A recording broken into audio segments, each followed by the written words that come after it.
여름 해가 지듯 한 생명이 지고 그럼에도 삶은 계속된다.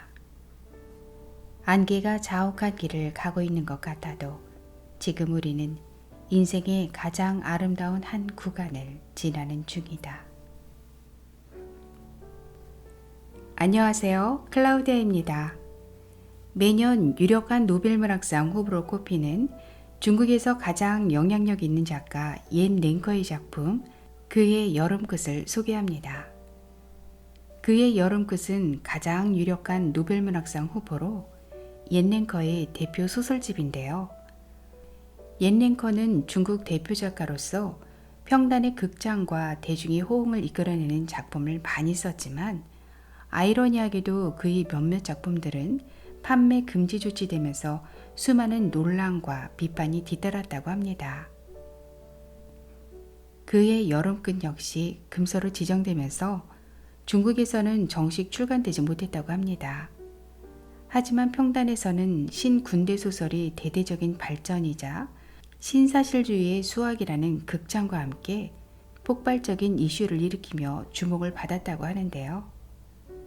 그래서 옌 랭커가 중국 대표 작가로 단숨에 우뚝 설 수 있게 해준 작품이기도 합니다. 저자는 작품을 통해 고통과 절망 속에서 드러나는 인간의 심리 상태를 한 폭의 그림을 그리듯 섬세하게 묘사를 하는데요. 작품을 읽고 난 후에도 오랫동안 여운이 남을 만큼 깊은 울림과 감동을 경험할 수 있을 것입니다. 자, 그럼 낭독 들어갑니다. 제1장 어둠이 몰려오고 양띠해 1월 초 보병 3중대에 커다란 사건이 하나 터졌다. 먼저 소총을 한자로 분실하더니 그 다음에는 병사 하나가 죽었다. 총은 신형으로 철제 개머리판이 달린 전자동 소총이었다. 병사는 계급이 하사로서 본적이 정저우 27구였다. 아버지는 초등학교 교사이고 어머니는 환경보호 관련 노동자였다. 일이 갑자기 쾅 하고 터지면서 병영 전체를 뒤흔들었다. 순식간에 천지가 들끓고 풀과 나무가 전부 놀라기 시작했다. 연대와 대대, 중대에는 공기가 희박해졌다. 모두들 네모반에 들어앉아 사건의 흐름에 따라 몸을 떨고 있었다. 사건이 발생했을 때 이미 부대대장에서 중대장으로 강등된 중대장 자오린과 지도원 가오바오시는 연병장에서 무릎을 맞대고 마음속 생각을 주고받고 있었다. 때는 여름 끝자락이었다. 황혼이 그물처럼 세상을 덮고 있었다. 이런 계절에는 천지에 별 재미가 없었다. 맑고 상쾌하지도 않았고 끈적끈적하게 덥지도 않았다. 만터우나 자오주를 찌는 중롱에서 꺼내시키고 있는 깔개처럼 미지근하기만 했다. 5시 반쯤 붉은 석양이 서쪽으로 기울기 시작했다. 지려면 어서 질 것이지 질질 끄는 바람에 높은 하늘은 어두워지지도 않았다. 불에 타듯이 붉기만 하던 해가 점점 엷어지는 모습이 마치 불덩어리가 빗물을 맞아 젖어 있기는 했지만 물과 불이 서로를 받아들이지 않아 수증기와 안개가 자욱한 것 같은 모습이었다. 대지 위에는 맑고 투명하게 밝은 기운이 내려와 하루 종일 쌓여있던 열기를 천천히 발산시키기 시작했다. 이처럼 상쾌한 밤이 다가오고 있기는 했지만 전쟁이 끝난 뒤에 평화로운 세월이 찾아오는 것처럼 기약 없이 느리기만 한 것이 아무리 기다려도 오지 않을 것만 같았다.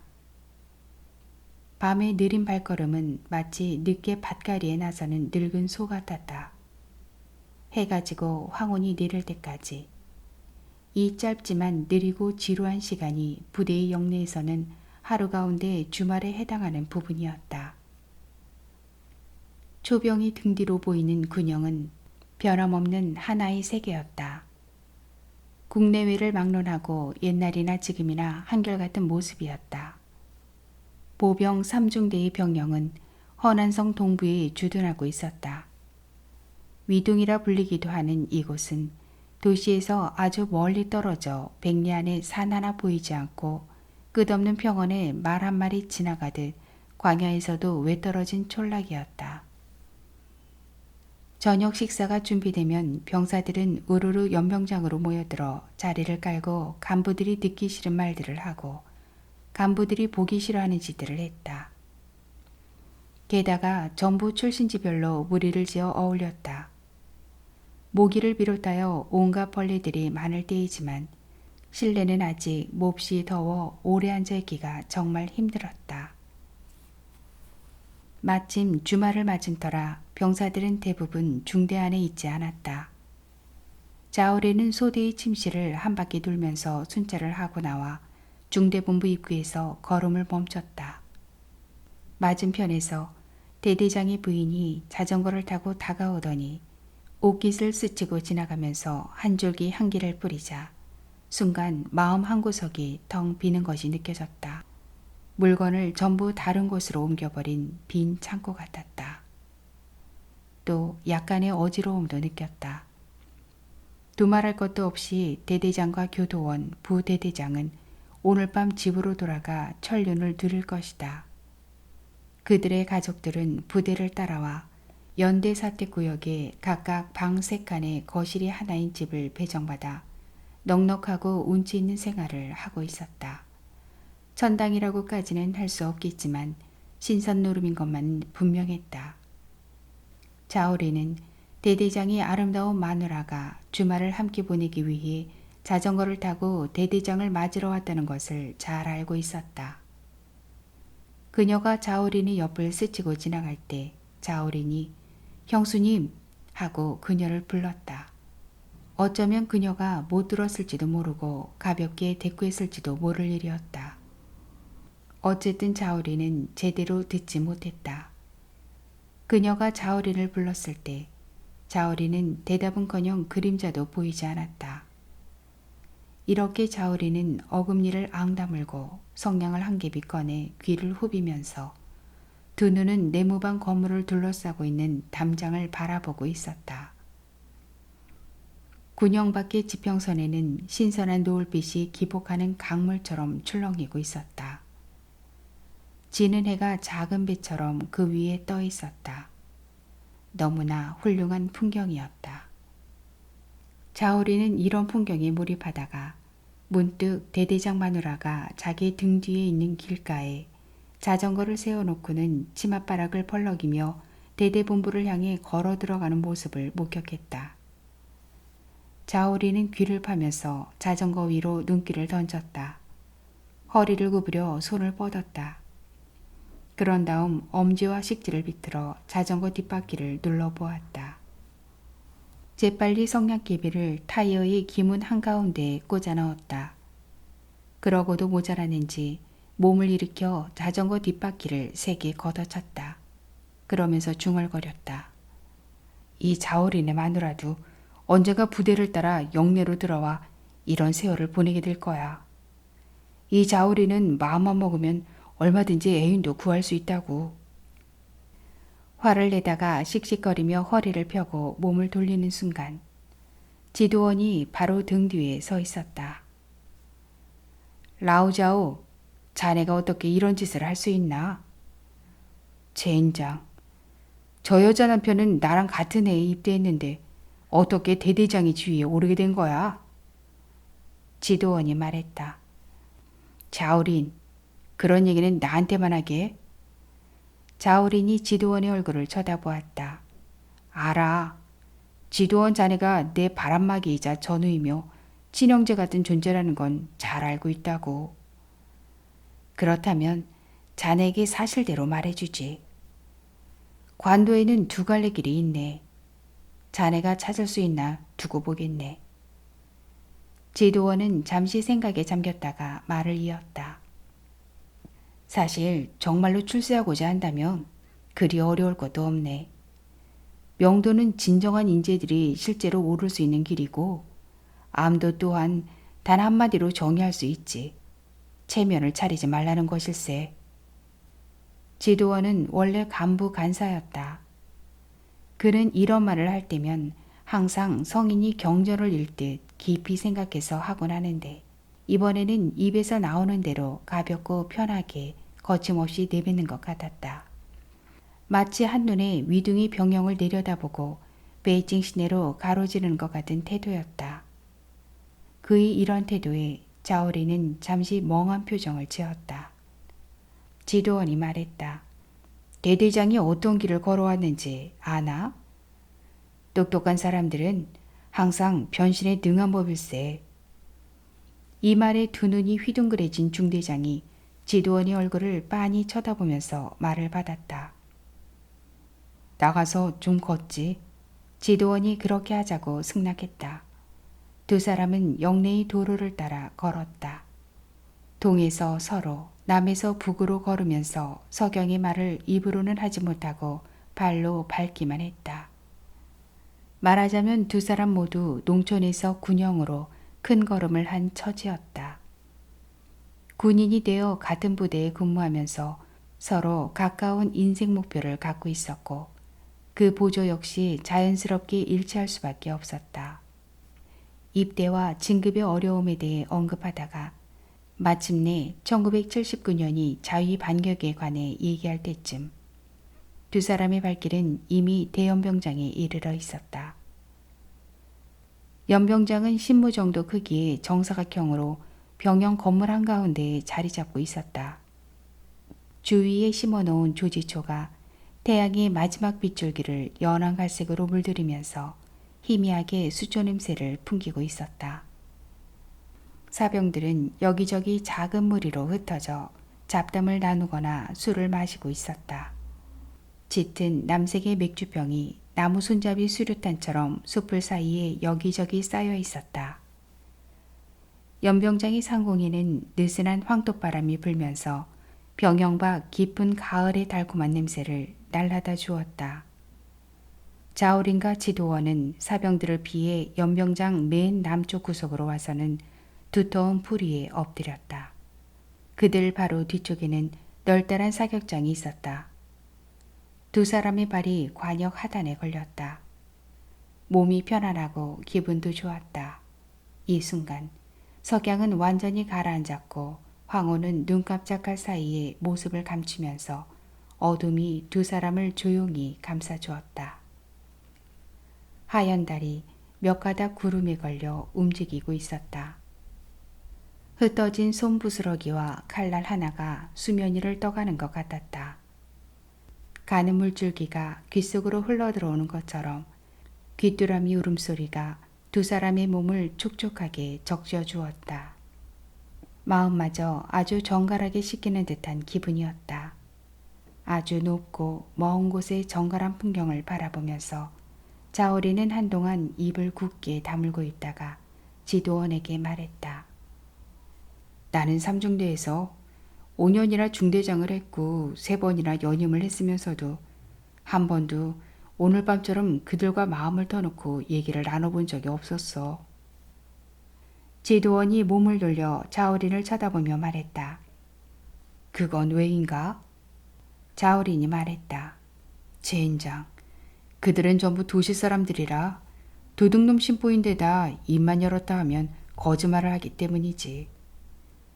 그들은 밤에 마누라와 잠자리에 들 때도 마음을 열지 않을 것이라는 생각이 든다니까. 지도원이 물었다. 그럼 자네는 마누라와 잠자리에 들 때 마음을 연다는 말인가? 자오린이 눈이 휘둥그레지면서 말을 받았다. 지도원, 그게 무슨 뜻인가? 날 해칠 생각일랑 말게. 내 앞길을 막는 것은 물론이요.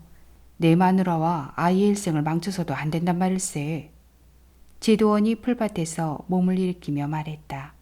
자오린, 우리는 농촌에서 입대해서 둘 다 같은 중대에서 사병 생활을 했지. 1979년 전쟁 때는 같은 참호에서 생사를 같이 했고 말이야. 지금은 또 3년째 같은 부대에서 일하고 있지 않은가? 그런데도 이 가오바오신을 믿지 못하겠나? 자오린이 말을 받았다. 믿지. 지도원이 되물었다. 정말 날 믿나? 자오린이 말했다. 그건 지도원 자네도 잘 알잖아. 지도원이 말했다. 그럼 내 자네에게 한 가지 묻겠네. 말해보게. 자네와 시내에 있는 그 야채회사 회계원은 대체 어떤 사이인가? 자어린이 대답했다. 아무런 사이도 아닐세. 지도원이 다시 물었다. 정말인가? 젠장, 난 남을 이용할 줄 모른다니까. 지도원이 말했다. 자네가 군인이고 중대장이기 때문에 묻는 걸세. 앞길을 생각해야지.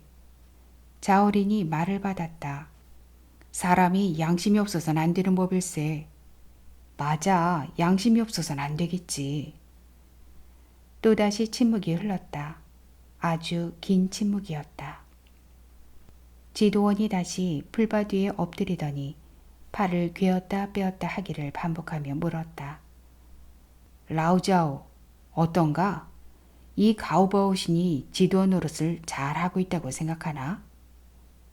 중대장은 풀 한 가닥을 입에 물면서 괜찮은 편이라고, 아주 훌륭한 편이라고 말했다. 그런 다음 입에서 쓴맛이 날 때까지 마른 풀을 씹어댔다. 제2장 한 차례 바람이 분다. 반죽기 안에 떨어진 마덩이처럼 일이 복잡해졌다.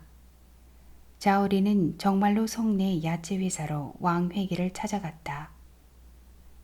왕회계는 이름이 왕샤오 후이로 줄여서 왕회이라고 불렸다.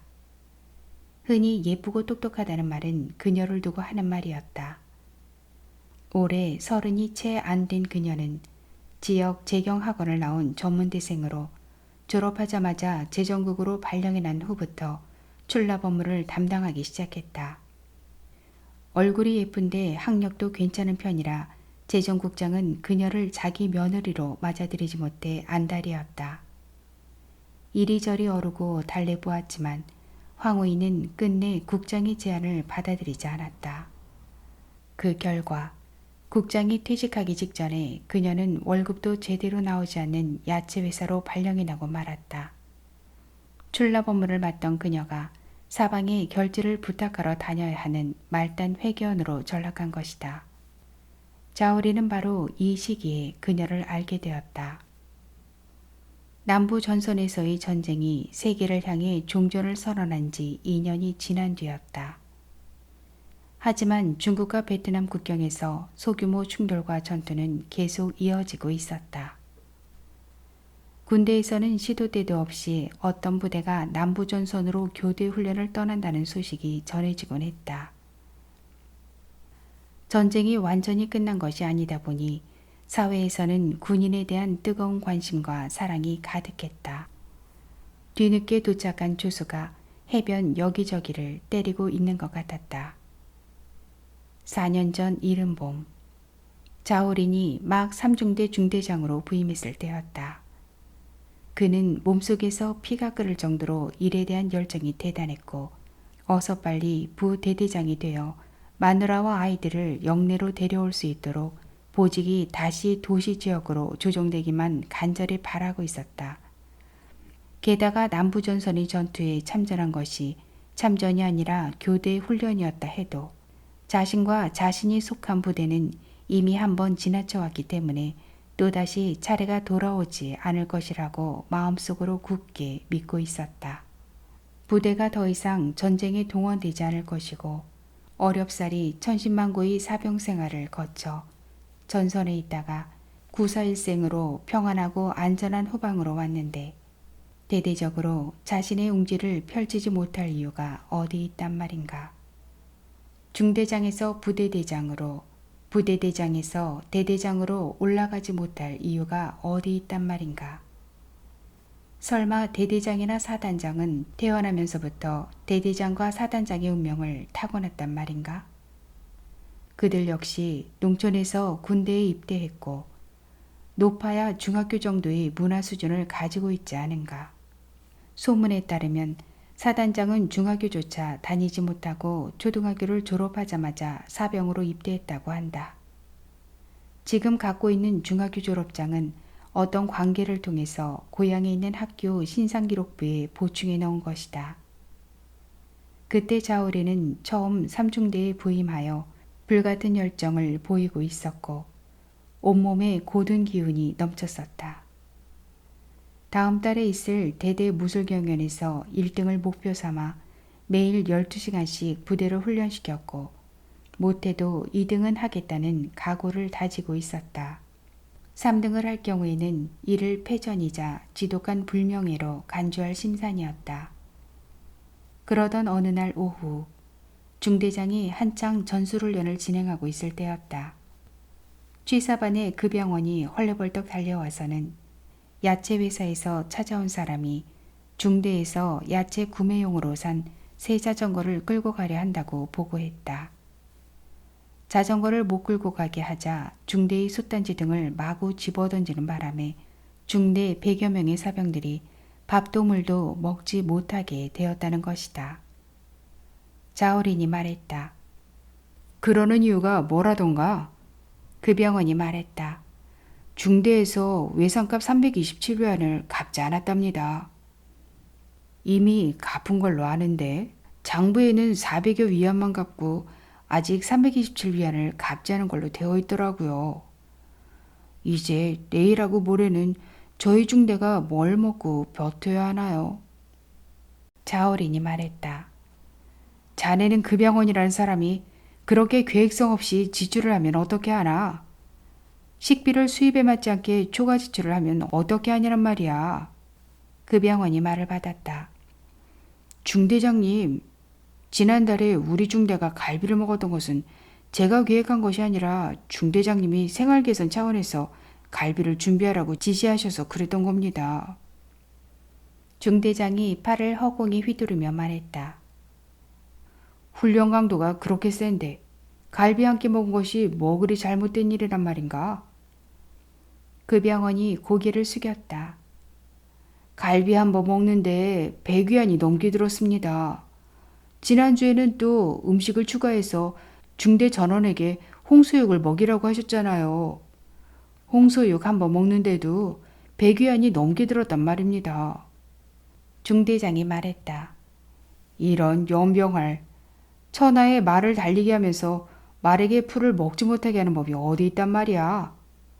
그러면서 자어리는 더위 때문에 땅바닥에 벗어 던져둔 군복을 집어들고는 툭툭 먼지를 털면서 중대로 향했다.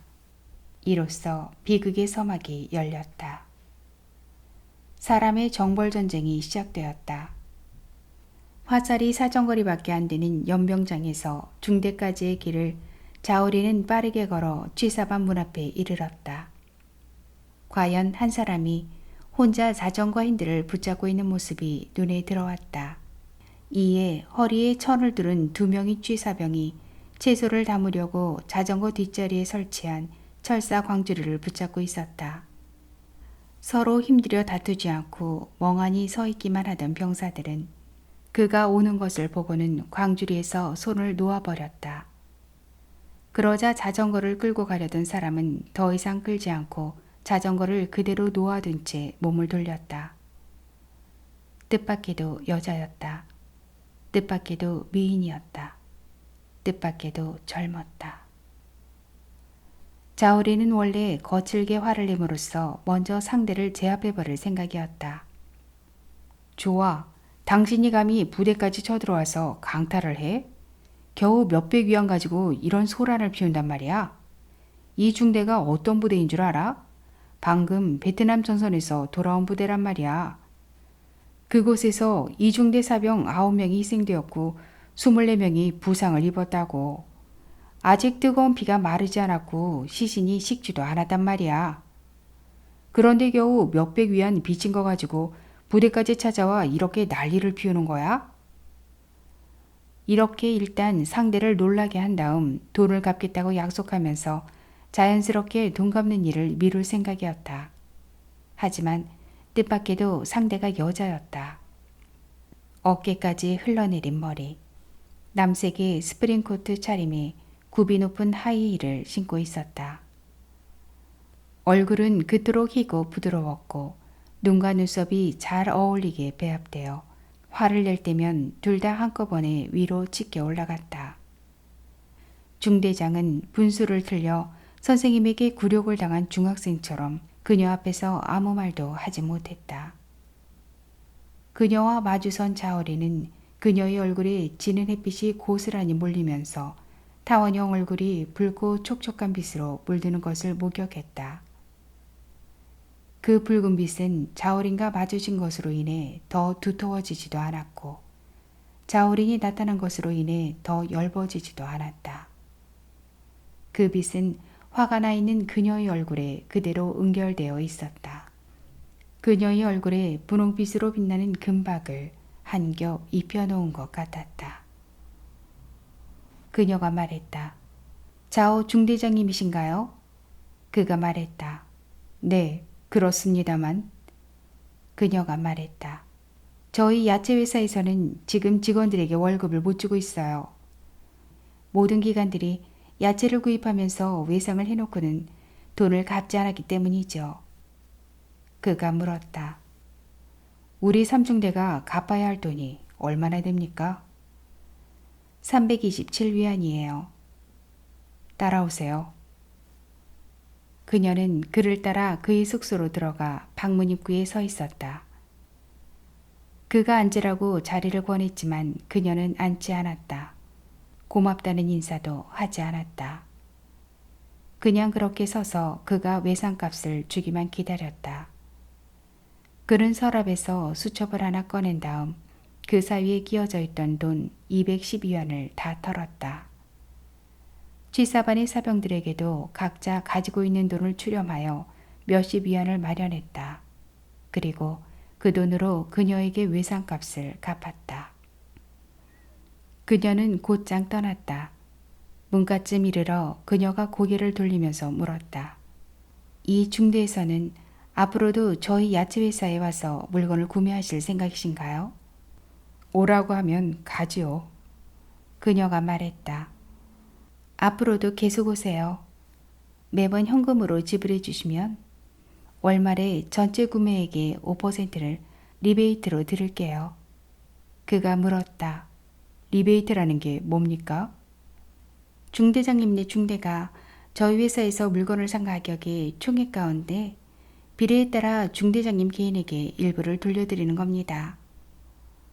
그가 잠시 생각해보고 나서 물었다. 그게 얼마나 되는데요? 그녀가 말했다. 매달 200, 300위안 정도 될 거예요. 우와, 그렇게나 많아요? 가서 사장님한테 전하세요. 리베이트는 필요 없고 매달 우리 중대에 갈비나 홍수육을 한 번씩 보내달라고 말이에요. 그리고는 한마디 덧붙였다. 중대 전체가 갈비를 한 번 먹으려면 60근 정도는 있어야 합니다. 홍소육도 최소한 40근은 되어야 하고요. 개인적으로는 받지 않으시겠다는 건가요? 내가 어떻게 감히 그런 걸 받을 수 있겠습니까? 그녀는 부대의 일부 사무장과 급양원 그리고 기타 간부들도 그렇게 한다고 말했다.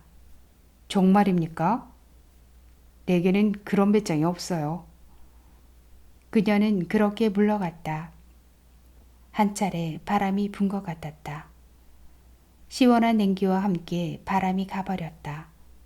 자오리는 다시 연병장으로 가서 부대원들 상대로 중대전술과 장임을 통과 훈련을 실시했다.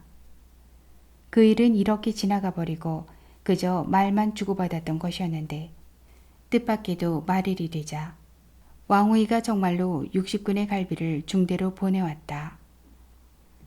갈비는 이미 잘 다듬어져 있었고 신선하면서도 연했다. 요염하게 붉은 빛이 도는 것이 마치 방금 나무에서 따서 광주리에 가득 담은 물기 반드르르한 대추 같았다. 광주리에 담긴 갈비는 3년차의 짐칸에 실려 있었고 짐칸 양쪽에는 2개의 나무 팻말이 세워져 있었다. 나무 팻말에는 붉은 글씨로 대련이라고 적혀 있었다. 왼쪽에는 군민이 한 사람처럼 단결하니가 오른쪽에는 그 누가 대적할 수 있을까라고 적혀 있었다. 3년차를 몰고 온 사람은 중년의 사내였다. 왕후이는 삼륜차 안에 세워져 있는 나무 팻말 옆에 낡은 신문지를 깔고 앉아있다가 삼중대 취사반 입구에 이르러서야 차에서 내렸다. 그녀가 말했다. 저희는 군대를 성원하기 위해서 왔어요. 전사들이 또 자오리를 훈련장에서 불러왔다. 그녀가 말했다. 저희 사장님이 군대를 성원하기 위해 보내는 갈비를 전달하러 왔어요. 군대를 성원한다는 말에 그는 취사반을 시켜 광주리를 가져가 곧장 개수통에서 잘 씻은 다음 점심때 먹을 수 있도록 조리하라고 지시했다. 그러고는 왕우이와 삼륜차를 몰고 온 중년사내를 중대 회의실로 안내하여 자리를 권하고 마실 물을 따라준 뒤 군민이 한 가족처럼 단결한 수많은 사례들을 얘기했다. 회의실에는 중대의 표창기와 액자, 영예 증서 등이 잔뜩 걸려 있었다. 상장과 트로피도 적지 않았다. 이런 환경 속에 있다 보니 마치 아무 때나 가르침을 받기 좋아하는 사람이 5성급 대형 호텔에 들어와 있는 것 같은 느낌이 들었다. 사람의 자질이 공중에 높이 걸리고 각오가 풍선처럼 팽창하는 것 같았다. 왕후이는 삼중대의 역사 영예실과 회의실을 겸하고 있는 이 방을 대충 둘러보고 나서는 어제는 다소 억지를 부린 것 같다고 말하며 용서를 구했다. 자오리는 건너편에 앉아 테이블을 사이에 두고 마주보면서 외상을 지고 돈을 갚지 않는 것은 자기 중대의 잘못이라고 말했다.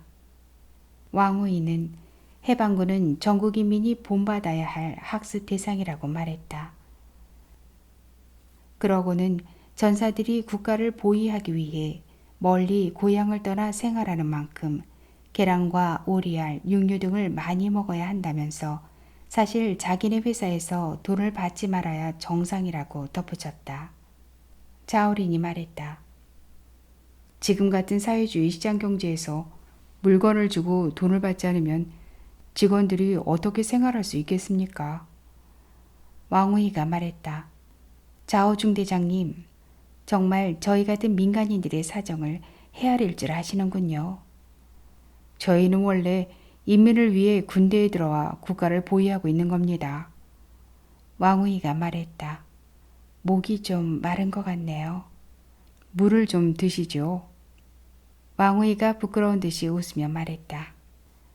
자오 중대장님, 죄송하지만 제게 결벽증이 있어 공용컵을 사용하기가 좀 그렇거든요. 중대장님 전용컵으로 물 좀 마시면 안 될까요? 자오리는 중년 사내에게 회의실에서 과즙을 먹으면서 천천히 물을 마시라고 권하고는 왕후이를 자기 숙소로 데려갔다. 숙소로 들어오자마자 그가 재빨리 물을 따라 주었지만 그녀는 마시지 않겠다고 했다. 자오린이 물었다. 안 마셔요? 왕후이는 대답하지 않았다. 자오리는 차주전자를 내려놓고 몸을 돌리다가 문득 방문이 반쯤 닫혀있는 것을 발견했다. 문 뒤에 서 있는 왕후이는 갑자기 어제와 전혀 다른 모습이 되어 있었다. 몸에 걸친 장식이나 얼굴의 분홍빛 화장은 변함없었으나 오늘의 분홍빛에는 생기가 응결된 것 같으면서도 잔뜩 수줍음이 어려 있었다. 자오린 앞에 선 그녀는 그를 뚫어지게 쳐다보았다.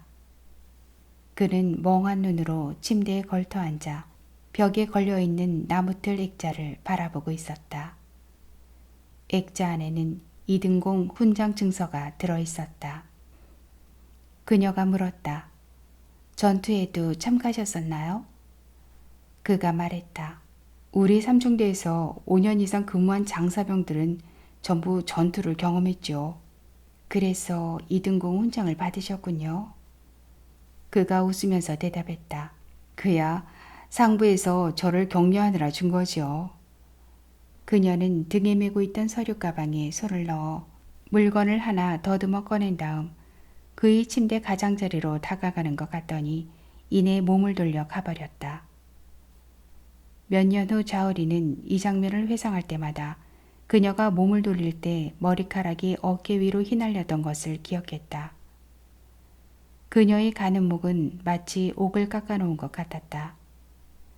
그녀가 급히 문을 나서면서 하이힐이 손가락 마디 정도밖에 안 되는 문지방에 걸려 넘어질 뻔했으면서도 어느새 바람처럼 사라지고 없었던 것도 기억했다.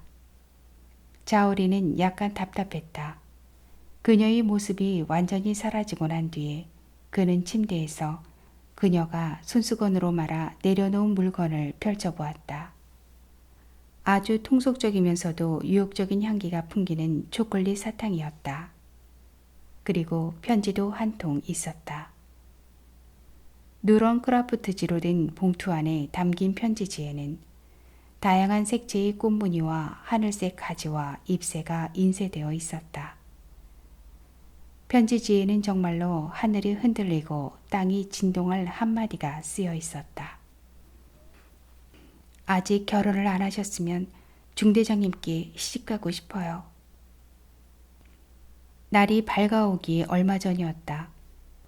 자오리는 중대에서 급양 전용 자전거를 타고 역내를 빠져나와 곧장 정남향으로 달렸다.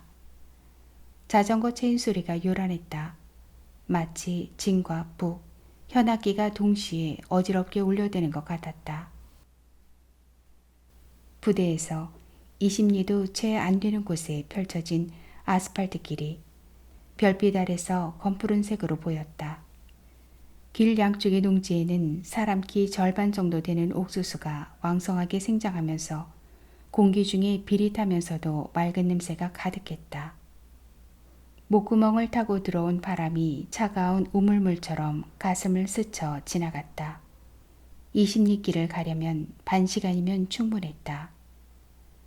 그는 지도원 가오바오신이 지나친 관심이 의심스러워지기 시작했다.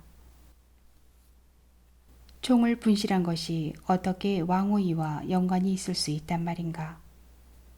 그렇게 단순하고 아무런 그림도 그려놓지 않은 도화지 같고 칼날 한번 대지 않은 새 연필 같고 중대에서 3년 넘게 근무하면서 영내를 벗어난 적도 없고 도시에 가본 적도 없는 병사들 같은 그녀가 어떻게 총 한 자루를 훔쳐 나 자오린을 해칠 생각을 한단 말인가. 이런저런 생각을 하다 보니 사흘 전 그녀가 울면서 방을 뛰쳐나갔던 일이 확실히 생각났다. 눈이 빨개진 채 어깨를 들썩이며 문을 나설 때는 사병들에게 허점을 보이지는 않을까 두려워 특별히 얼굴을 씻기도 했었다. 세안을 한 다음 얼굴을 닦은 수건을 대야에 던지는 바람에 세숫대야에 담겨있던 물이 그의 얼굴과 몸, 침대와 바닥에 마구 튀었었다. 이런 방식으로 그녀는 자기 마음속의 원한과 고통을 표현했던 것이다. 하지만 그녀의 고통과 원한이 정말로 총을 훔쳐 자오리를 해치지 않으면 안 될 정도로 깊었던 것일까? 자오리는 그럴 리가 없다고 생각했다. 절대로 그럴 리가 없었다. 자오리는 그녀의 손을 잡았고 그녀에게 입을 맞췄고 깊은 밤 버스 정류장 팻말 아래서 그녀의 몸을 껴안은 적이 있었던 것은 사실이지만 끝까지 자발적으로 마지막 경계선은 넘지 않았다. 그녀가 기꺼이 자신의 몸을 바치려 했을 때도 나는 변함없이 나 자신을 통제하면서 그녀를 소용돌이 속으로 너무 깊이 빠져들지 않도록 막아주지 않았던가. 말하자면 그들의 첫 번째 그윽한 약속 장소는 방안도 아니었고 나무 아래도 아니었다. 강가도 아니었다. 두 사람은 시끄럽고 어지러운 시장, 사람들 사이에서 발 아래 온갖 채소와 마늘, 파등이 널려있는 곳에서 만났다. 그녀가 건넨 구애의 편지 때문에 나이 30이 넘은 자오리는 밤새 한숨도 자지 못했다.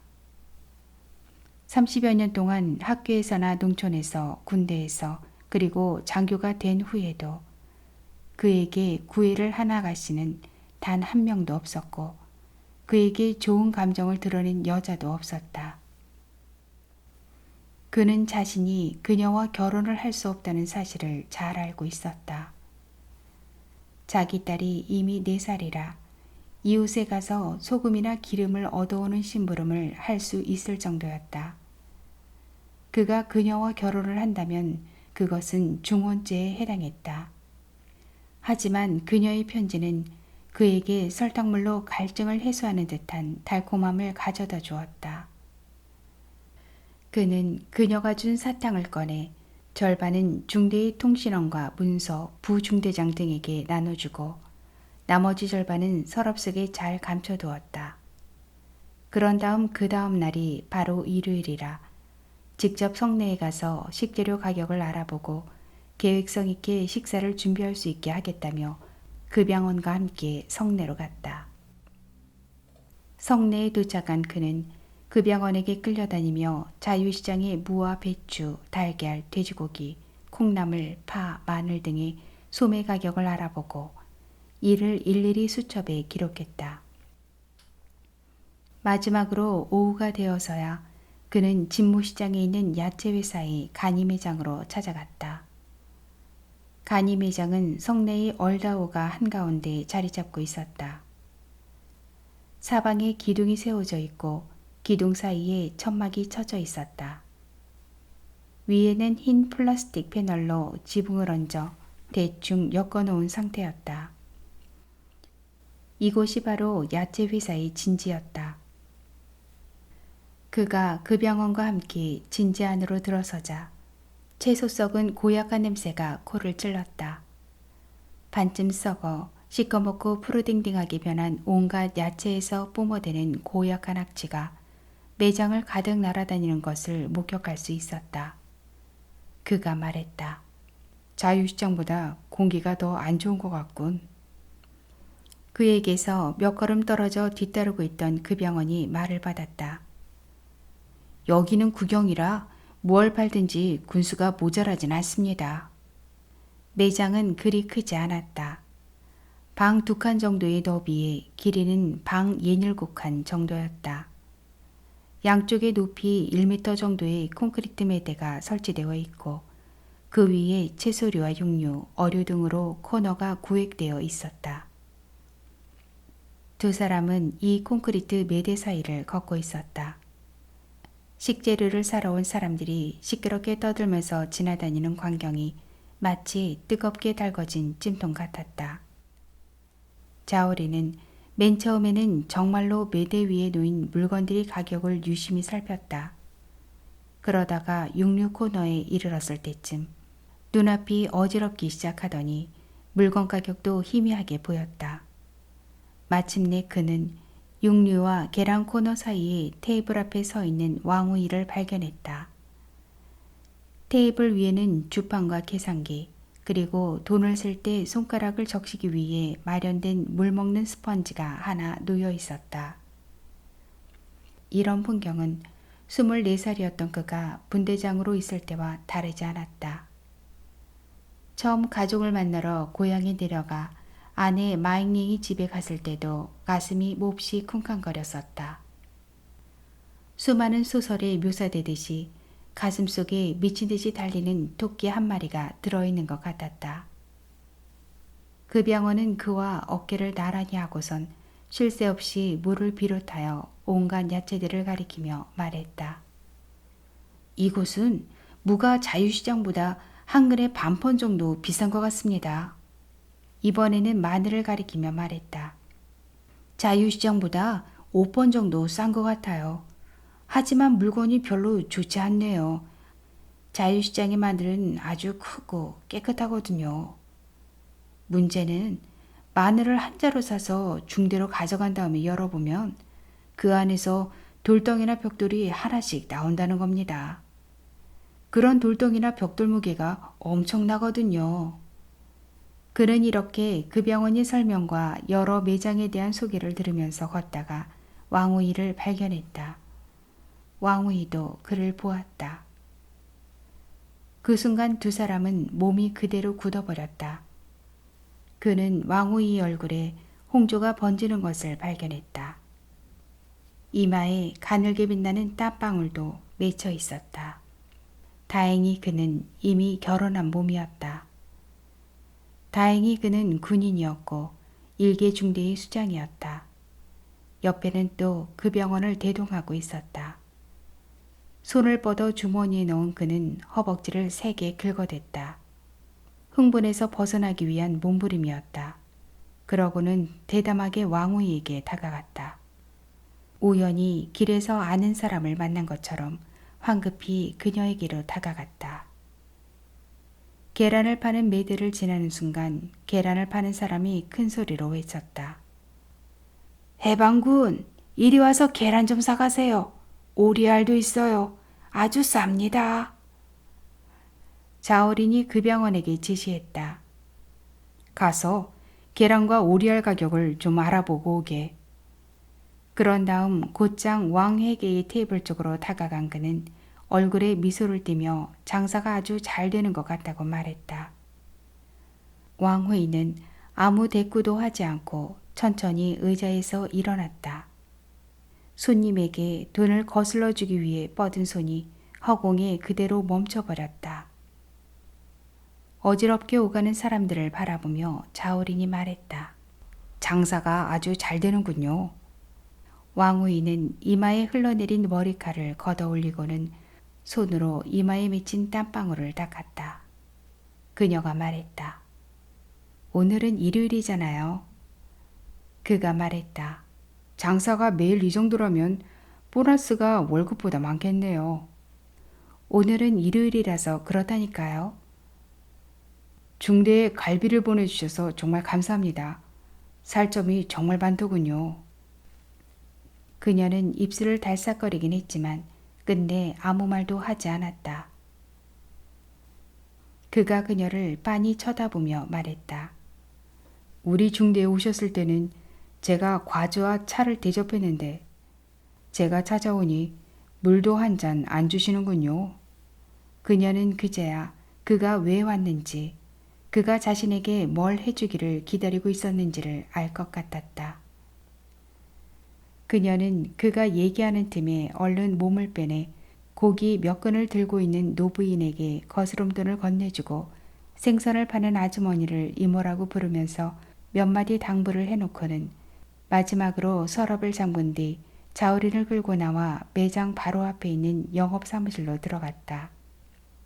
하지만 사무실로 들어온 그녀는 수줍음을 견디기 어려웠는지 그 자리에 그대로 서서 가볍게 말했다. 여기는 얘기할 곳이 못 되는 것 같아요. 저희 집으로 가시는 게 어떻겠어요? 자전거로 5분밖에 안 걸리거든요. 그가 말했다. 됐어요. 그녀가 말했다. 저희 집에는 아무도 없어요. 난 그냥 몇 마디만 하면 돼요. 두 사람은 쌓아놓은 파더미를 넘어 매장 담벼락에 늘어서 있는 마늘 자루 앞에 섰다. 마늘 냄새가 너무 진해 코가 맵고 가슴까지 쌓을 정도였다.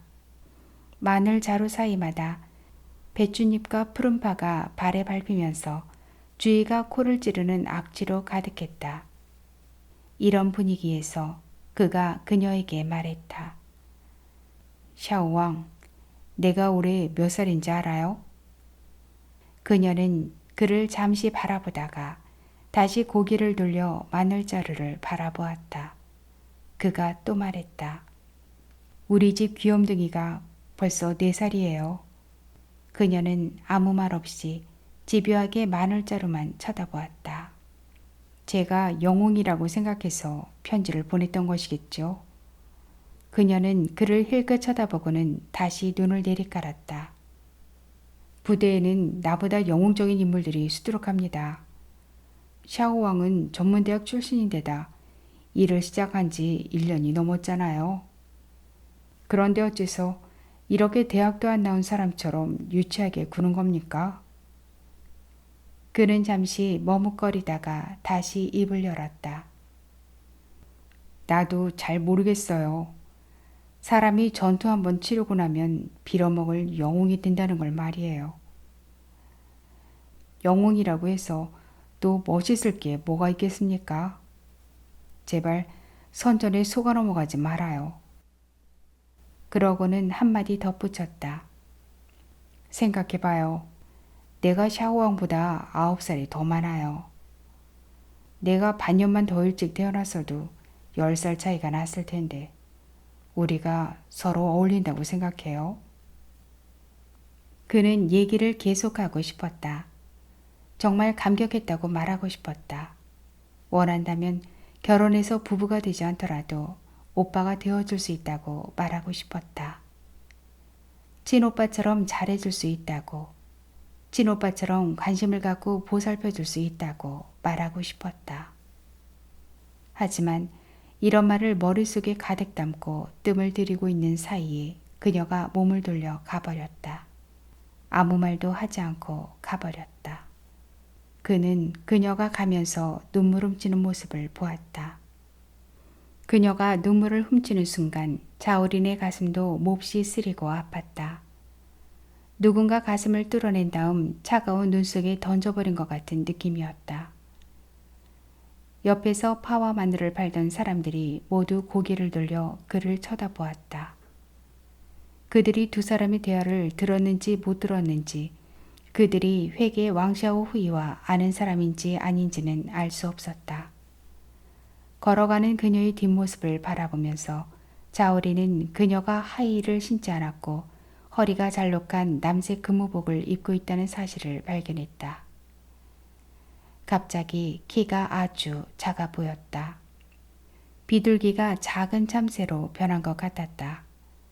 사람들이 요란하게 떠들어대는 소리와 물건을 사고 파는 사람들 무리가 그녀를 완전히 삼켜버리고 나서야 그는 자신이 물가에 있던 그녀를 물속으로 밀어버린 것 같다는 생각이 들었다. 후회와 고뇌가 왈칵 솟구쳐 올라와 마음속이 쓰리고 아팠다. 더 중요한 것은 그녀가 하이힐을 신었을 때 다리가 짧아서 그렇게 길고 뾰족한 하이힐을 신은 것이라고 오해했었는데, 알고 보니 굽이 평평한 보통 신발을 신고 낡고 색이 바랜 데다 몸에 꽉 끼는 청바지를 입었는데도 몸매가 잘 자란 파처럼 아주 늘씬하다는 사실이었다. 내가 결혼을 안 했으면 얼마나 좋았을까? 내가 독신이었으면 얼마나 좋았을까? 그러면 성내에서 결혼하고 가정을 이루어 안목이 아주 높고 먼 농민 출신 군관처럼 단번에 도시인이 되고 더 이상 가족들을 영내로 데려오느니 마느니 하는 문제로 고민하느라 밤새 잠 못 자는 일도 없을 것이다. 그는 지금의 아내가 왕샤오 후이라면 군대가 나아가면 자신도 공격하고 군대가 물러서면 자신도 수비할 수 있을 것이며 아무런 근심 걱정이 없을 것이라고 생각했다. 앞에 놓인 길은 대대장을 거쳐 사단장을 향해 달리는 것뿐이라고, 영 전망이 없을 경우에는 전업하여 도시에 남아 이 예쁘고 아름다운 아내를 잘 지키면서 하루하루 즐겁고 유쾌한 세월을 보낼 수 있을 것이라고.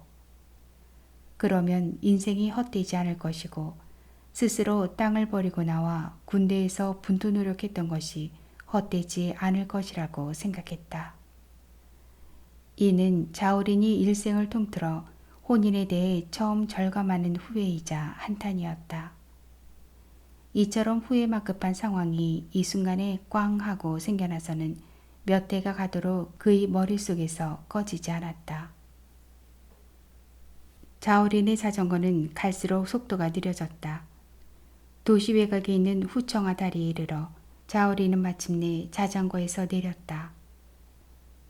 그녀가 어떻게 총을 훔쳐 날 해칠 수 있겠는가? 라오가오가 의심이 지나치게 많은 것은 전공 간부들 특유의 고질병이야. 하지만 그들은 항상 이런 의심을 사상정치 공작의 치밀함이라고 치부해버리곤 하지. 후청아의 콘크리트 다리 한가운데 서서 자전거를 한쪽에 세워둔 자우리는 낮에는 온통 검정색이었다가 밤이 되면 빛이 나는 강물을 내려다보면서 자신이 왕후이를 찾아가선 안 되는 일이고 왕후이에게 전자동 소총을 훔쳐갔느냐고 묻는 것은 더더욱 말이 안 되는 일이라고 생각했다. 도대체 그녀가 자신과 무슨 관계란 말인가? 부부인가? 애인인가? 개 궁둥이 같은 소리다. 좋은 친구인가? 연인인가? 더더욱 말이 안 되는 소리다. 남매인가? 친척인가? 역시 아니다. 그럼 도대체 어떤 관계란 말인가? 그 마늘자루 옆에서 헤어진 뒤로 두 사람의 관계는 그저 한 사발의 맹물일 뿐이었다.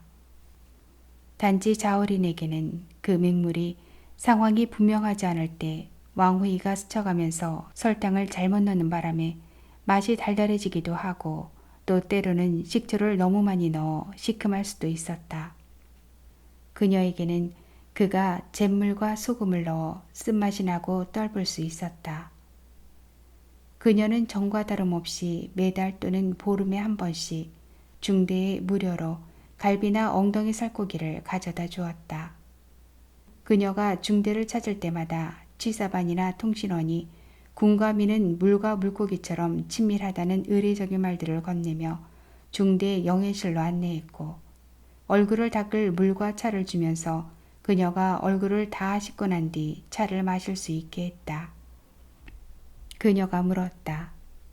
중대장님은요? 훈련 중이십니다. 불러드릴까요? 괜찮아요. 그녀는 그렇게 그냥 돌아가곤 했다.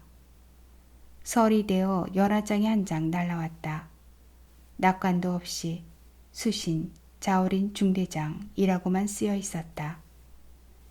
그리고 군민이 한 사람처럼 단결하니 그 누가 대적할 수 있을까라는 구절도 적혀 있었다. 이처럼 일반적이면서도 유명한 구절에 또 다른 함의가 담길 수 있는 걸까? 모든 것이 지나가 버렸다. 가는 비가 내린 것 같았다. 땅이 표면만 살짝 젖었다가 비가 지나가자 다시 날이 갠 것 같았다. 가벼운 바람이 분 것 같았다. 땀방울이 떨어지기도 전에 바람이 멎어버린 것 같았다. 하늘 위에 채색 구름이 떠다니다가 무지개로 변하기도 전에 바람에 다 날려가 버린 것 같았다. 이듬해 설이 되기 전에 그녀가 또 군대를 성원하는 고기를 보내왔다. 그녀가 설이 되기 전에 고기를 보낸 것은 자오린이나 다른 부대 간부를 만나기 위해서임이 분명했다. 그런데 그녀는 또 우편으로 그에게 낙관이 없는 연하장을 보내왔고 그도 기꺼이 길을 애돌아가듯이 우체국을 통해 그녀에게 가격이 아주 싸고 온통 미녀 스타들이 사진으로 가득한 벽걸이 달력을 보냈다. 사흘 뒤 두 사람은 서로 만났다. 그녀와 야채회사의 직원이 함께 바람과 비에도 끄떡없는 불변의 고기 긴 중대에 감사의 뜻을 전하기 위해 부대로 찾아온 것이다. 한 차례 인사치레를 주고받은 뒤 그녀는 회의실을 빠져나오면서 화장실에 가고 싶다고 말했다. 자오린이 황급히 달려나와 한쪽 방향을 가리키면서 말했다. 화장실은 저쪽에 있어요.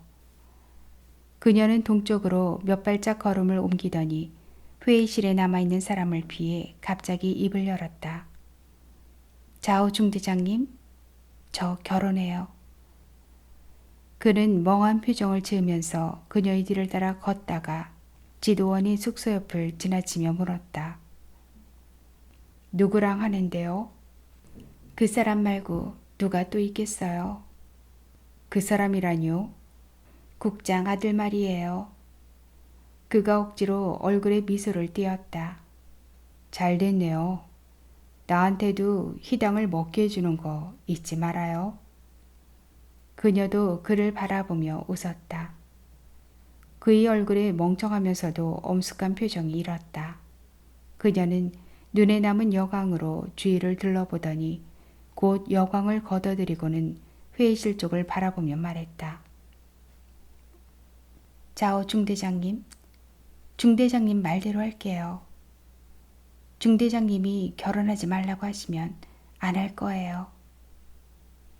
자오린이 걷어들였던 웃음이 입가에서 그대로 굳어버렸다. 내가 관여할 수 있는 건 삼중내일 뿐이에요. 내가 어떻게 샤오왕이 일에 관여할 수 있겠어요. 왕후이는 모든 눈빛을 걷어들여 자오린이 얼굴에 집중했다. 그의 얼굴에서 기필코 뭔가를 보고 말겠다는 듯한 태도였다. 그녀가 말했다. 얼마든지 저를 주관하실 수 있어요. 한마디만 하시면 돼요. 그는 더 이상 억지 웃음을 짓지 않고 정색을 하며 말을 받았다. 결혼하세요. 나이도 적지 않잖아요. 난 딸이 이미 6살이라고요. 그 말 한 번만 더 해보세요. 그가 다시 말했다. 결혼하시라고요. 어쩌면 내년쯤이면 우리 마누라도 영내로 들어올 수 있을지도 몰라요. 샤오왕은 시아버님이 국장님이시니 간부의 자녀인 셈이잖아요. 일자리를 구할 때 샤오왕에게 도움을 청할 수도 있겠네요. 그녀가 그의 얼굴에서 눈길을 걷어들였다. 그녀는 오른발을 들어 엄숙하게 그의 왼쪽 정강이를 걷어찼다. 그러고는 몸을 돌려 중대 동쪽에 있는 화장실을 향해 걸었다. 자오리는 그녀가 자기를 걷어차리라고는 뜻밖에도 생각지 못했다. 그것도 그렇게 힘을 주어 차리라고는 전혀 예상치 못했다. 너무 아파서 하마터면 소리를 지를 뻔했다. 그는 왼발을 들어 두 손으로 감싸지고 정강이를 어루만지면서 중대 숙소 모퉁이를 도는 그녀의 뒷모습을 바라보았다. 그런 다음 군복을 걷어올리고 발의 차인 부위를 살펴보았다. 피가 조금씩 솟아나오더니 금세 양말을 흥건하게 적셨다. 그는 재빨리 담장 아래 있는 흙을 한 줌 집어 상처를 덮었다. 대충 지혈을 하고 나서 몸을 돌려보니 어느새 그 병원이 사인을 받으려고 영수증 몇 장을 들고 서 있었다. 그 병원이 말했다. 중대장님, 왕에게가 중대장님께 정말 진심으로 잘하는 것 같습니다. 자오린이 말을 받았다. 당장 꺼져. 그 병원은 얼른 몸을 돌려 쥐사반 쪽을 향했다. 걸음을 몇 발짝 옮기던 그가 다시 고개를 돌렸다. 이 영수증은 어떻게 할까요?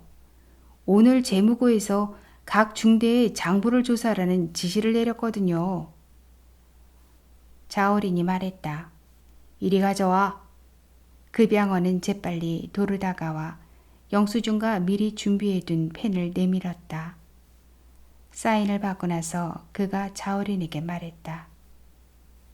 중대장님, 전 아무것도 모릅니다. 누구에게도 말하지 않을 거예요. 자오린은 손바닥으로 그의 머리를 한 대 후려갈겼다. 그 병원이 가고 나자 그는 다시 군민이 물과 물고기처럼 어울리고 있는 회의실로 돌아왔다. 왕후이는 그날 다시 돌아오지 않았다. 밤이 되자 자오리는 혼자 자기 방에서 술을 반근이나 마시고 방 안에 온통 토악질을 해놓았다. 그러고는 자신이 한 짓인 줄 전혀 모르고 있었다.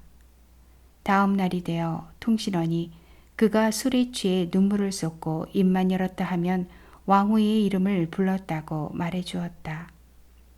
그것으로 그치지 않고 통신원을 비난하면서 입에 담지 못할 말들을 마구 토해냈다고 했다. 중대 간부로서의 존엄과 이미지는 전혀 안중에 없는 것 같았다는 것이다. 해가 가기 전에 왕후이는 후다닥 결혼을 해버렸다. 해가 바뀌어도 여전히 중대에 군대를 성원하는 고기를 보내왔지만 이제는 왕후이가 아니라 중년 남자가 가지고 왔다. 그녀는 다시 재무국으로 자리를 옮겨 재무고에서 일하게 되었을 뿐만 아니라 재무고의 부고장이 되었다. 사정은 이랬다. 모든 것이 물처럼 조용했다. 자오리는 왕후이가 결혼한 뒤로 아주 오랫동안 그녀와 왕래하지 않았다. 마치 입구가 느슨한 매듭 양쪽 끝을 두 사람이 각각 잡아당겨 완전히 단절시킨 것 같았다. 세월은 흐르는 물과 같아서 반년이 지나자 두 사람은 손에 들고 있던 한쪽 끝마저 어딘가에 던져버리고 말았다. 유일한 소식은 그 병원이 전해주었다. 하루는 식재료를 사가지고 온 그 병원이 한창 훈련을 하고 있는 자오린을 찾아와 길거리에서 왕후이와 마주쳤다고 말했다. 중대장이 말했다. 왕후이를 보았다고? 그 병원은 사거리에서 만났다고 대답했다. 중대장이 물었다. 어떤 모습이던가? 그 병원이 대답했다. 새로 산 자전거를 타고 있더군요. 시장에 다시 갔다 오게. 오늘은 중대에 홍수육을 먹게 해줘야 할 것 같네. 이렇게 말하고 자우리는 곧장 자리를 떴다. 그 병원이 그의 등 뒤에 대고 한마디 덧붙였다. 중대장님, 왕에게가 중대장님께 말 좀 전해달라더군요. 부인이 영내에 입주하게 되면 자기가 일자리 찾는 걸 도와주겠답니다. 자오리는 대원병장 귀퉁이에서 걸음을 멈추고는 고개를 돌렸다. 그러고는 눈을 가늘게 뜨고 그 병원을 쳐다보다가 입을 열었다. 그 병원, 왕우이를 다시 만나게 되면 전하게. 이 자오린이 정말 고마워하다라고 말일세. 시간 있으면 우리 중대로 한번 놀러오라고 하게. 왕우이는 다시는 삼중대를 찾아오지 않았다. 그 병원이 거리에서 왕우이와 마주치는 일도 없었다. 이 기간 동안 자오린의 부대는 사단 군사경연대회에서 전체 2위를 차지했다. 마침 대대에 부대대장 자리 하나가 공석이라서 연대장은 그에게 부대대장 자리를 맡을 준비를 하라고 말했다. 그리고 아내와 아이들이 영내로 들어올 수 있도록 수속을 진행하라고 했다. 곧 7살이 되어 학교에 가는 딸이 도시에서 학교를 다닐 수 있게 되는 셈이었다. 도시에서의 교학 수준은 농촌보다 월등히 높았다. 그는 이미 이런 소식을 가족들에게 전하면서 아내에게 살림을 정리하라고 당부했다. 부대대장이 명령서가 도착하기만 하면 아내와 아이를 데리러 가겠다고 했다. 그러나 부대대장 자리에 대한 명령서가 떨어지긴 했지만 명령서에 적힌 이름은 그가 아니라 류상치라는 사람이었다. 나중에 알아보니 명령서만 받고 아직 부임하지 않은 류상치라는 인물은 사단 작전과에서 가장 젊고 진급도 가장 빠른 참모였고 그의 부친이 군단의 부군단장이었다. 자오리는 아무 말도 하지 않았다. 그저 중대에 새로 배속되어 곧 부임하게 될 지도원 가오바오 신에게 술이나 한잔 하자고 청했을 뿐이다. 이번에도 그는 되치했고 술이 깨자 가오바오 신이 그에게 말했다. 라오자오, 자네가 술에 취하니까 마치 머리에 칼을 맞은 돼지 같더군. 침상에 누워서 질질 짜면서 연신 욕을 해대더라고. 그러면서 농민 이놈의 농민. 다음 생에는 돼지나 개로 태어나는 한이 있더라도 절대 농민으로 태어나진 않을 거야 라고 소리치더군.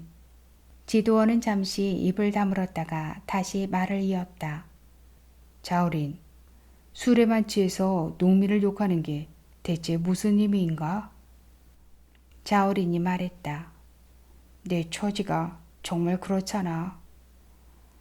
지도원이 말했다. 녹음을 해둘까 하다가 말았네. 자오리는 다소 마음이 놓였다. 술에 만취해서 욕을 하면서도 그 사람, 이미 남의 아내가 되어 있는 왕샤오 후이의 이름을 입에 올리지 않은 것이 너무나 다행스러웠다. 그는 이미 철저하게 그녀를 잊은 것 같았다. 술에 취해 울고불고 하면서도 더 이상 그녀의 이름을 부르지 않았으니 말이다. 모든 것이 이미 철저한 과거가 되어 있었다. 그는 오로지 다시 기회를 잡아 아내와 딸을 영내로 데려올 생각만 하고 있었다. 그러나 사흘 전에 갑자기 왕우이가 나타났다. 바람처럼 그녀가 다시 찾아온 것이다. 여전히 군민이 한 사람처럼 단결하니 그 누가 대적할 수 있을까? 라고 적힌 나무 팻말이 세워져 있는 3년차를 타고 와서 여전히 갈비와 수십 근의 채소가 담긴 광주리를 내려놓았다. 그날 그는 여전히 중대를 이끌고 연병장에서 훈련을 하고 있었다.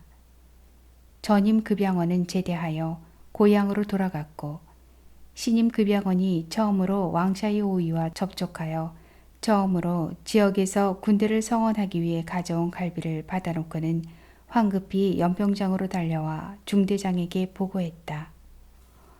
중대장님, 어떻게 할까요? 제가 사흘 동안 그 집에서 물건을 사지 않았더니 갈비 한 광주리와 피망 20근, 푸른 채소 35근, 그리고 제비콩경을 보내왔습니다. 중대장이 말했다. 돌아가 있게. 그건 리베이트란 말이야. 급여원이 말했다. 기어이 중대장님을 뵙고 가야겠답니다. 누가 왔는데 그래? 여자입니다. 왕후이라고 하더군요.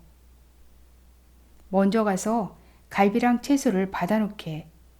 취사반장에게는 서둘러 갈비를 다듬어 오늘 점심때 중대원들에게 먹일 수 있도록 하라고 전하고, 그리고 갈비를 가져온 사람에게 조금만 기다려달라고 하게.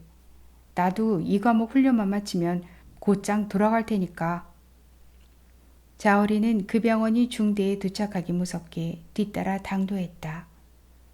취사반 문 앞에 왕후이와 취사병 몇 명이 함께 서성대고 있었다. 햇빛이 그녀의 얼굴을 약간 노랗게 물들이고 있었다. 그녀는 그 사이에 몸이 좀 야인 것 같았다. 머리도 짧게 자른 상태였다. 전보다 나이를 몇 살 더 먹은 것 같았지만 가까이 다가가 보니 오히려 성숙미가 돋보였다. 가슴이 뭉클했다. 그녀는 위에 야채회사의 파란색 작업복을 입고 있고 아래에는 색이 바른 그 청바지를 입고 있었다. 발에는 굽이 평평한 검정색 헝겊신을 신고 있었다. 전체적으로 대담이 소박하고 앙증맞으면서도 초췌한 모습이었다. 큰 병을 알고 난 듯한 형색이었다. 그녀는 그를 보자마자 중대장이라고 불렀다. 얼굴에는 어색한 미소가 걸려 있었다. 예전에 중대를 찾아올 때마다 반드시 했던 군민이 한 가족처럼 친밀하다는 인사치레와 다르지 않은 표정이었다. 자오린이 왜 왕후이를 회의실로 안내하여 물을 대접하지 않았느냐고, 그 정도 예의도 모르냐고 호되게 나무랐다. 왕후이가 황급히 나서며 말을 잘랐다. 자오 중대장님, 제가 공용컵으로 물을 마시지 않는다는 것 잘 아시잖아요. 자오린이 말했다. 그럼 내 방에 가서 내 컵으로 드시죠. 침대 하나와 탁자 하나, 의자 하나가 전부인 그의 숙소 안으로 들어서자 자오리는 그녀에게 의자를 권한 다음 재빨리 몸을 돌려 컵을 한 번 또 한 번 깨끗이 씻었다. 그가 허리를 구부려 물을 따르는 동안 왕후이는 지난번에 이 방에 들어왔을 때와 마찬가지로 문 뒤에 서서 벽에 걸린 액자를 바라보고 있었다. 그녀가 말했다. 자오 중대장님, 그렇게 쓰실 필요 없어요. 저 물 안 마셔요. 그가 말했다. 그러지 말고 앉아요. 조금이라도 드세요. 그녀는 억지로 자리에 앉아 벽에 가득 걸려있는 중대의 실력 보고표와 각종 총기 및 무기 등록표로 눈길을 옮겼다. 그녀가 말했다. 저 다시 야채회사에서 일하게 됐어요. 그가 컵을 그녀의 손에 건네주며 말을 받았다. 정말이에요? 그녀는 물 위에 떠있는 찻잎을 들여다보면서 물었다. 새 차가 아닌가 보군요. 그의 얼굴에 미안해하는 기색이 떠올랐다. 중대 전체를 합치면 100명이 넘는데 고향이 차 재배 지역인 놈이 하나도 없네요. 다음에 제가 좋은 차를 가져다 드릴게요. 그가 물었다. 차도 있어요? 그녀는 그를 쳐다보며 미지근한 어투로 말했다. 잊으셨어요? 저 국장님 댁 며느리예요. 그는 그녀가 장난치는 것임을 알고 말을 받았다. 한데 어쩌다가 야채회사로 돌아가게 된 겁니까? 그는 컵을 탁자 위에 내려놓고 다시 의자에 앉았다. 오늘은 중대장님께 한 가지 묻고 싶은 게 있어서 찾아온 거예요. 저 이혼할까요? 말까요? 그는 화들짝 놀라지 않을 수 없었다. 지금 무슨 말을 하는 거예요? 이혼하고 싶어요. 결혼한 지 1년도 채 안 됐잖아요. 하지만 전 이혼하고 싶은걸요. 이유가 뭔가요? 특별한 이유는 없어요. 제 남편이 전에 결혼을 한 번 했었더라고요. 그런데 제게 그런 사실을 말하지 않았어요. 그리고 또 아무리 비교해봐도 그 사람은 중대장님만 못해요. 제가 이혼하려는 것은 그 사람 때문이지만 절반은 중대장님 때문이기도 해요. 그는 너무 놀라 뒤로 방걸음 물러서서는 몸을 탁자 위에 기댔다. 왕우이, 제발 그렇게 함부로 말하지 말아요. 여기는 부대예요. 왕우이 집도 아니고 성내도 아니란 말이에요. 그녀가 의자에서 일어서며 말했다. 그냥 제가 이혼하고 싶어서 그러는 것뿐이에요. 됐죠? 하지만 중대장님이 제가 이혼하는데 어떤 견해를 갖고 있는지 들어보고 싶네요. 난 아무 생각도 없어요. 왕우이가 이혼을 하건 안 하건 나와는 아무 상관이 없단 말이에요. 이혼하지 말라는 뜻이군요. 정말이에요. 이혼하든 안 하든 나와는 관계없는 일이에요. 괜찮아요. 솔직히 말하자면 저는 완전히 중대장님 때문에 이혼하고 싶은 거예요. 고집을 부리듯이 그녀는 이 한마디를 던져놓고는 방문을 나섰다. 얼굴에는 오히려 아무런 일도 일어나지 않은 것처럼 평온하기만 했다. 물을 한 잔 마시러 방에 들어갔다가 마시지 않고 그냥 나온 것 같았다. 뜻밖에도 그녀는 무척 성숙해져 있었다.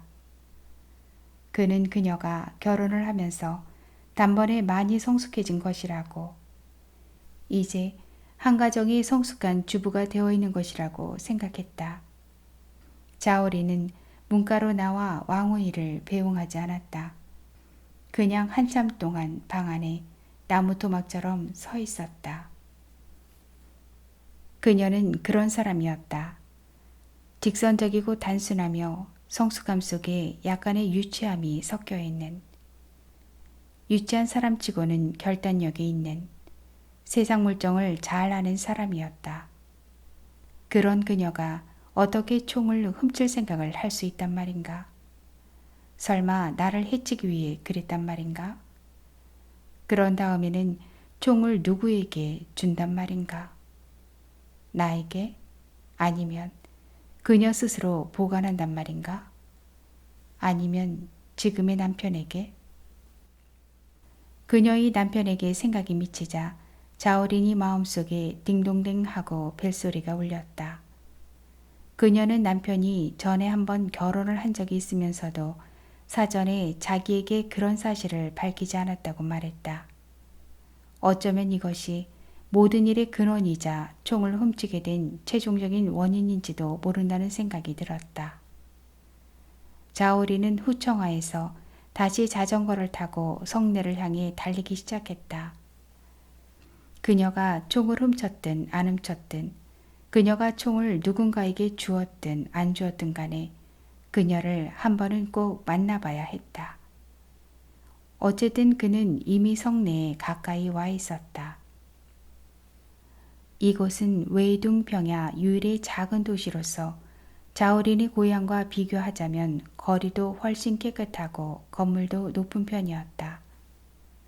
넓은 도로와 밤새 꺼지지 않고 도로를 밝히고 있는 가로등, 그리고 갈수록 더 많아지고 있는 길가의 광고판 등, 이 모든 도시의 장식들이 과거에는 볼 때마다 신비감과 함께 부러움을 자아내곤 했고, 마음속에 품고 있는 갈망이 억제하기 힘들 정도로 용솟음쳐 올라오곤 했다. 이 도시의 일원이 되고 싶다는 그의 희망은 학교의 축구팀에 들어가고 싶어하는 소년의 갈망과 다르지 않았다. 그러나 이날 밤 또다시 이 도시에 발을 들여놓는 그는 도로와 건물, 광고판에 대해 전에 느꼈던 친밀감을 느낄 수 없었다. 그는 이런 것들을 거들떠보지도 않고 곧장 광명로 회나무 후퉁 9호 원자의 담장을 향해 달려갔다. 황혼의 가로등 아래서 오래된 건물의 낮은 뒷담을 바라보며 그는 연달아 3번을 외쳤다. 왕샤오휘! 왕샤오휘! 왕샤오휘! 그런 다음 주먹으로 굳게 잠겨있는 창문 아래 담장을 있는 힘을 다해 내리쳤다. 하지만 이 모든 짓이 이미 다 소용없는 일이었다. 그가 이처럼 다급하게 왕후의 이름을 소리쳐 부르고 있을 때 사고와 사건은 콰르릉 하는 소리와 함께 아쿠아일루를 치닫고 말았다. 이 도시 밖에 주둔하고 있는 병영 안에서 갑자기 총성이 울리면서 천지가 진동한 것이었다. 자오린이 데리고 있는 삼중대 하사 샤를러가 피바다 속에 쓰러져 있었다. 사람이 죽은 것이었다. 17살, 민들레처럼 젊은 나이였다. 인생의 가장 좋은 한 구간이었다. 자오린이 뒷담을 주먹으로 치면서 요란하게 자기 이름을 불러대는 소리에 왕후이가 반응하기 시작했다. 누구세요? 그가 큰 소리로 대답했다. 나예요. 삼중대 중대장 자오린이라고요. 아주 빨리 고색 창연한 건물 아래로 문이 열리는 소리가 들리더니 왕후이가 몸에 착 달라붙은 스웨터 차림에 재킷을 걸친 모습으로 나타났다. 그녀는 방금 잠에서 깬 얼굴이었다.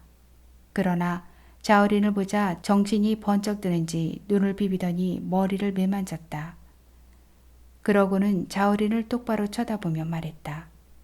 정말 자오 중대장님이시네요.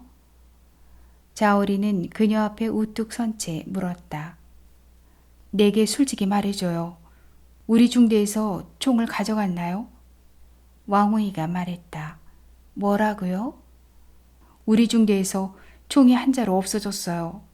철제 개머리판이 달린 전자동 소총이에요. 샤오휘, 혹시 그 총을 샤오휘가 가져갔다면 어서 돌려줘요. 나 자오린에게 아무리 불만이 많다 해도 이런 식으로 장난을 쳐선 안 돼요. 왕후이는 약간 짜증이 났다. 자오 중대장님, 지금 꼭두새벽에 찾아와서 무슨 말씀을 하시는 거예요? 가져갔으면 어서 돌려줘요. 일이 커지면 나 자오린과 삼중대만 망가지는 게 아니라 샤오이도 다칠 수 있단 말이에요. 왕후이가 말했다. 제 마음속에 자오 중대장님이 들어있는 것은 분명해요. 하지만 이 왕후이 마음속에 삼중대의 총은 없어요. 지금 당장 우리 집에서 나가주세요. 그녀는 큰 소리로 이렇게 말하면서 손가락으로 자오린이 왔던 골목을 가리켰다. 그 순간 그녀가 손가락으로 가리킨 회나무 후퉁 안으로 3시간 전에 자기 면전에서 무릎을 꿇었던 취사반장이 이중대의 급영용 자전거를 타고 나는 듯이 들어오고 있었다.